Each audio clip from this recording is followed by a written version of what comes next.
నమస్తే, welcome to పురా local. లోక్సభలో రాహుల్ గాంధీ ఏవైతే వ్యాఖ్యలు చేశారో బీజేపీ పార్టీ గురించి, బీజేపీ పార్టీ హిందూ పార్టీ ముసుగులో హింసను ప్రేరేపిస్తుంది, అలాగే నరేంద్ర మోడీ నన్ను పర్సనల్గా టార్గెట్ చేశారు, కావాలనే కొంతమంది హిందువులచే నాపై దాడి చేశారు, నాపై 2 ఏళ్ల శిక్ష వేయించారని నిన్న రాహుల్ గాంధీ ఏదైతే లోక్సభలో ఆరోపించారు. దీనిపైన మనతో మాట్లాడడానికి బీజేపీ నేత శాంతికుమార్ ఉన్నారు. చెప్పండి. నిన్న లోకసభలో రాహుల్ గాంధీ గారు ప్రతిపక్ష నేత మాట్లాడుతూ హిందువులు హింసకులు, హిందువులు విద్వేషకులు, హిందువులు అసత్యవాదులు అని పార్లమెంట్లో అన్నారు. ప్రపంచమంతా హిందువులంటే, భారతీయులంటే స్నేహపూర్వకంగా ఉంటారు, సహనంతో ఉంటారు, శాంతియుతంగా ఉంటారని కొనియాడుతుంటే రాహుల్ గాంధీ ఇలాంటి మాటలు అన్నారు. దీనికి ఇంతకంటే గొప్ప రుజువు అక్కర్లేదు.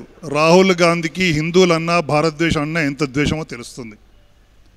కానీ రాహుల్ గాంధీ ఒక విషయం తెలుసుకోవాలి, హిందువులనే, భారతీయులనే నరేంద్ర మోదీ గారి నాయకత్వంలో రక్షించుకుంటారు, ముందుకెళ్తారు. ఇలాంటి ఎంతమంది ఔరంగజేబులు దాడి చేసినా హిందువులు వాళ్ళ అస్తిత్వాన్ని కోల్పోలేదు. రాహుల్ గాంధీ లాంటి వాళ్ళు ఎన్ని మాటలు మాట్లాడినా భారతదేశం యొక్క ఎదుగుదలను ఆపలేరు.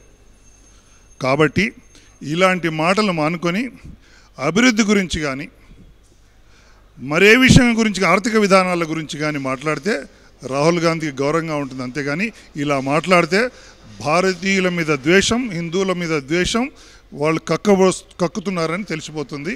ఇది ఒక ప్రతిపక్ష నేతగా గౌరవప్రదమైన విషయం కాదు.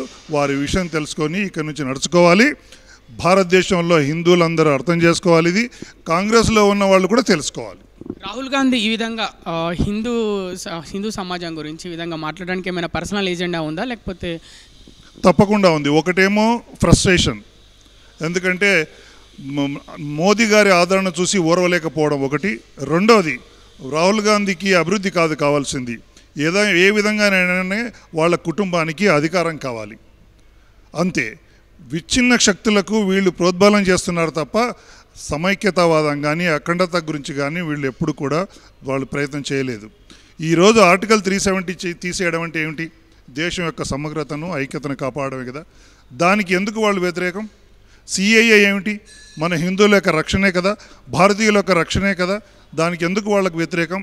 ఎందుకంటే ఈ దేశం టుకుడే అయిపోతుందని జవహర్లాల్ యూనివర్సిటీలో అన్నదానికి సపోర్ట్ చేసిన విధంగానే వీళ్ళకి ఎప్పుడు కూడా నిరంతరం 24 గంటలు ఒకటే ఎజెండా, ఈ దేశాన్ని విచ్ఛిన్నం చేయడం, ఈ దేశాన్ని మతాల వారిగా, కులాల వారిగా విడగొట్టడమే కాంగ్రెస్ యొక్క లక్ష్యం. కానీ వాళ్ళ లక్ష్యం నెరవేరదు. నరేంద్ర మోదీ దేవుళ్లాగా ఈ దేశానికి కొరకు వచ్చాడు. మొత్తం సబ్కా సాత్ సబ్కా వికాస్ అందరినీ కలుపుకొని వెళ్తాడు. తప్పకుండా మన దేశం విశ్వగురు కావడానికి ఆయన ప్రయత్నం చేస్తాడు. హిందువులందరూ, భారతీయులందరూ కూడా ఆయన వెంబడి నడుస్తారు.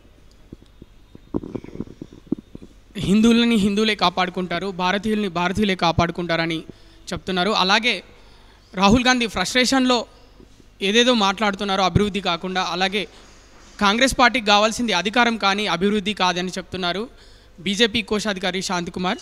కెమెరామెన్ నరేష్తో కృష్ణబాల, పురా లోకల్.